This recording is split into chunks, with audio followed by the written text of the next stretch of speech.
বিড়াল প্রবন্ধ থেকে একটা লাইন তুলে এমসিকিউ এসেছে, উভয়ে ভাগ করিয়া খাইব। কি ভাগ করে খাওয়ার কথা বলা হয়েছে?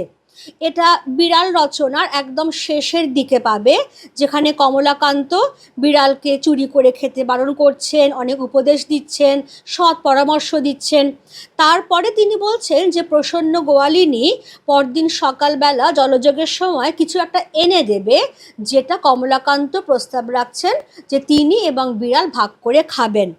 সেটাই চাওয়া হয়েছে যে কি ভাগ করে খাবেন, দুধ, মিষ্টি, আফিং, ছানা। সঠিক উত্তর হচ্ছে ছানা, অপশান ঘ। প্রসন্ন গোয়ালিনী কাল কিছু ছানা দিবে বলিয়াছে, জলযোগের সময় আসিও উভয়ে ভাগ করিয়া খাইব। সুতরাং টেক্সট একটু তো ভালো করে পড়তেই হবে, তা না তো গুলিয়ে যাবে যে দুধ ভাগ করে খাওয়া নাকি ছানা ভাগ করে খাওয়া। ছানাটা ঠিক আছে, অপশান ঘ।